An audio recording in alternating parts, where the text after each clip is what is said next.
Allah ingin menambah harta Anda, tapi tidak pernah ingin mengurangi harta Anda dalam kehidupan. Kalau Anda merasa kurang, karena Anda yang kurang berbagi atau kurang dekat dengan Allah Subhanahu wa Ta'ala.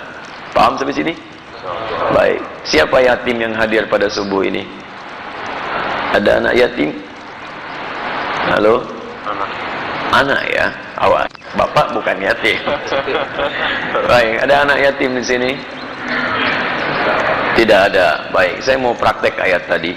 Kalau gitu nanti saya titip sama DKM. Lihat orang sekitaran di sini ya.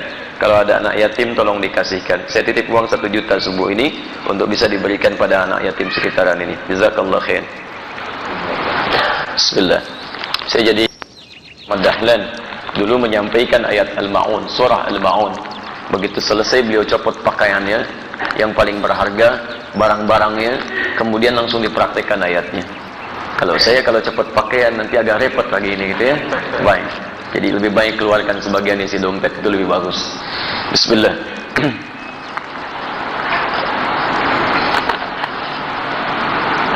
Tolong dijawab ya Ustaz.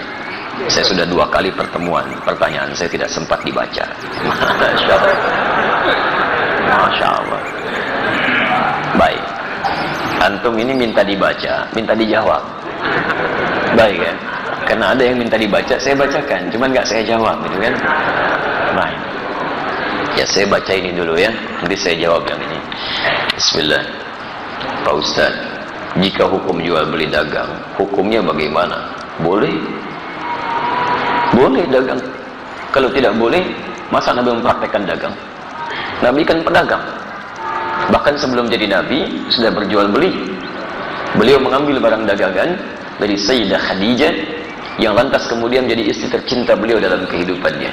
Didampingi oleh Maisarah, kemudian berdagang sampai ke Syam. Ya, Masya Allah. Dan ketika berdagang, itu Nabi itu kalau dagang nggak pernah kembali modal, Pak. Nggak pernah kembali modal. Kembali untung. Untung lagi, untung lagi, untung lagi. Dan bukan cuma untung, yang berdagang dengan beliau, yang membeli, itu senang. Nggak bisa terbayang nggak? Beliau untung, pedagang lain juga merasa nyaman, dan pembeli juga merasa senang. Jarang-jarang ada orang begitu. Ya, jarang-jarang. Kalau pedagang untung, biasanya pembeli kecewa, gitu kan? Baik, umumnya demikian. Baik, sedapat mungkin Anda tawar supaya mendapatkan kenyamanan dan kenyamanan. Tapi kalau pembeli untung, pedagang kecewa. Silahkan cek, pembeli misalnya nawarnya kebangetan. Sudah beda 50 pun nggak dilepas juga, gitu kan?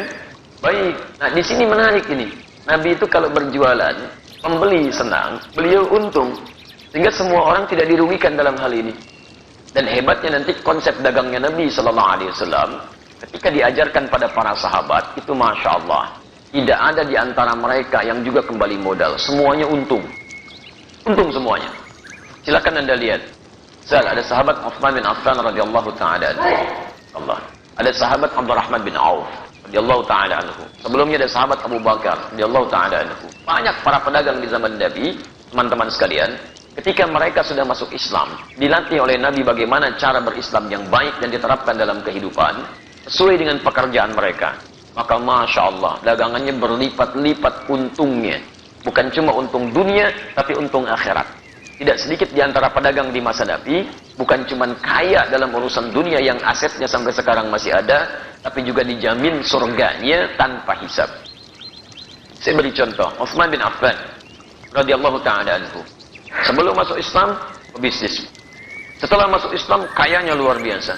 Silahkan antum, saya berdoa mohon pada Allah, kalau yang belum umrah, belum haji, insya Allah diikhtiarkan ya, ikhtiarkan. Insya Allah mudah-mudahan dipercepat oleh Allah Subhanahu wa Ta'ala untuk bisa berhaji atau umrah. Nanti saat ke Madinah main ke satu tempat, terdapat di dalamnya tapak-tapak kesuksesan Uthman bin Affan radhiyallahu ta'ala anhu. Di antaranya beliau masih punya aset sampai sekarang. Ada sumur yang pernah beliau bebaskan ketika dimonopoli oleh Yahudi. Mau minum bayar. Kata saya beli sampai semuanya akhirnya dibeli Uthman, kemudian dibebaskan. Yang mau minum ambil aja. Sekitaran area sekitarnya ada tanah cukup luas, dibeli orang Uthman bin Affan radhiyallahu ta'ala anhu. Saya beli, tanamin kurma. Yang lapar ambil, gak usah bayar. Yang haus ambil, gak usah bayar.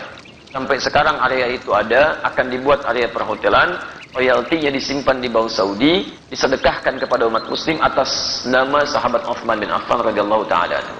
Sampai sekarang masih ada. Abdurrahman bin Auf radhiyallahu taala anhu itu diembargo, ya bukan cuma diembargo, dirampas hartanya saat di Mekah. Pergi ke Madinah cuma pakaian yang melekat di badannya. Baik, begitu sampai di Madinah, diterima oleh orang paling kaya di Madinah. Kata orang ini, sami'tu annaka kunta ghaniyan bima ma'na. Saya dengar kamu jatuh fakir saat di Mekah. Kalau ingin kaya lagi, ambil setengah kekayaan saya. Kalau ingin menikah cari pasangan, pilih pasangan terbaik di sini. Maka saya akan fasilitasi. Masya Allah. Teman-teman sekalian, apa jawabannya? Jazakallahu khairan bima ma'na. Semoga Allah berikan balasan terbaik untuk Anda. Arini ainal aswah. Cukup tunjukkan kepada saya di mana pusat bisnisnya. Dagang. Dipraktekkan ilmu dari Nabi. Modal cuma pakaian. 3 bulan. Jadi orang paling kaya nomor 3 di Madinah. 1 tahun jadi orang paling kaya di Madinah. Yang kapaknya saja terbuat dari emas. Kapaknya. Coba lihat. Orang terkaya di Lampung belum tentu punya kapak. Ya. Orang terkaya di dunia, Bill Gates, 1.300 triliun hartanya. Tanya, punya kapak gak? SMS tuh pagi ini, tanya ya. Abdurrahman bin Auf setahun kapaknya terbuat dari emas. Modalnya apa? Cara bisnis Nabi. Nah, cara ini tidak menghalangi mereka untuk ibadah kepada Allah, kaya dan soleh. Silahkan cek, buka kitabnya Imam An-Nawawi. Imam An-Nawawi punya kitab namanya At-Tibyan fi Adab Hamalatil Quran. Lihat versi Arab dicetakan Darul Kutub Al-Islamiyah. Warnanya merah marun.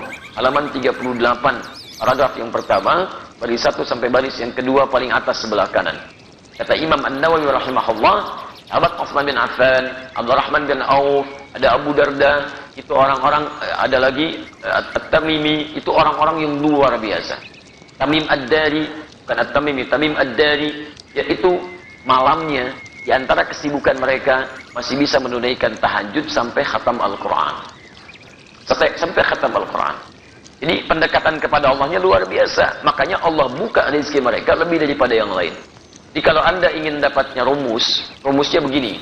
Kalau Anda punya permintaan yang lebih daripada orang lain, maka dekati Allah dengan cara ibadah yang lebih daripada orang lain. Orang lain tidur, Anda bangun. Orang lain sedikit-sedikit tidur, Anda sedikit tidur. Orang lain sedikit-sedikit makan, Anda sedikit makan. Puasa, rajin. Tahajud, rajin. Ikhtiar juga rajin. Nanti dengan ikhtiar itu Allah mudahkan jalan keluar Anda. Wa may yattaqillaha yaj'al lahu makhraja wa yarzuqhu min haitsu la yahtasib. Demikian di Quran surah ke-65 ayat 2 sampai 3. Nah, saya persingkat jawaban untuk pertanyaan Anda di sini. Kalau Anda ingin berubah lebih baik, itu dikumpulkan oleh para imam hadis. Dalam kitab-kitab hadis disebut dengan Kitabul Buyu', bab tentang pembahasan bisnis dari Nabi SAW. Saran saya, keluarkanlah ayat-ayat Quran yang berbicara tentang cara berdagang, kemudian lihat tafsirannya dari Nabi, buka kitab Imam Al-Bukhari misalnya, buka Kitabul Buyu', bab tentang bisnis dari Nabi, keluarkan itu, duduk dengan sesama pedagang, jangan sendirian, jangan ingin menguasai sendirian. Dulu teman-teman Nabi itu saling bersama-sama, semua kaya, bahkan kaya banget. Ya, kumpul bareng-bareng. Kenapa antum gak kumpul para pedagang, pebisnis, pengusaha? Duduk bareng-bareng, tilawahi ayatnya, hadisnya, kemudian antum undang ustaz di bidangnya, diskusikan, praktekkan. Kalau nggak dipraktekkan kapan lagi? Ya silahkan kalau nggak percaya. Konsep itu sekarang diambil oleh orang Yahudi, dipraktekkan oleh mereka. Cuma mereka tidak pernah mengungkapkan istilah kalau itu diambil dari hadis Nabi. Konsep syariah itu sekarang banyak diadopsi Pak di Eropa. Bahkan di Inggris sekarang sedang marak tuh, di London macam-macam dikembangkan. Ya, kemudian oleh Yahudi dirubah istilahnya di Ventura. Ventura itu asalnya syariah, cuman dimodifikasi oleh mereka untuk menampilkan sistem hukum yang kira-kira bisa awet gitu. Syariah sekarang itu luar biasa. Di non-muslim saja sudah mengejar-ngejar konsepnya. Kenapa kita yang punya tidak menerapkan? Paham ya? Baik, sudah saya baca, sudah saya jawabin. Ya, persoalannya barangkali nanti sesuaikan lagi ya. Saya akan punya usaha. Saya beli alat toko harga barang 1 juta. Modal 1 alat. Kemudian saya jual 2 juta atau 3 juta. Boleh tidak? Boleh. Antum jual 5 juta juga silakan kalau laku ya. Baik, alhamdulillah. Yang penting antara din minkum, ada yang ridha satu dengan yang lainnya.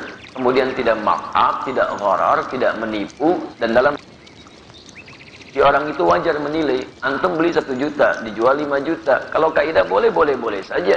Tapi kan juga pembeli akan melihat wajar apa tidak. Ya, kalau tidak wajar, jangan akan beli. Ya, ada yang jual Nokia 3315 sekarang. Misal, dijual 10 juta. Ada yang beli nggak? Nggak ada. Modal antum cuma 100 ribu, dijual 10 juta gitu kan. Akan ada yang beli. Jadi kalau misalnya antum ingin jualan seperti ini, boleh-boleh saja. Lihat batas kewajaran, jangan menipu, jangan ada gharar. Kemudian yang paling penting juga hindari hal-hal yang dilarang seperti riba dan sebagainya. Paham ya? Baik, sudah saya baca, sudah saya jawab.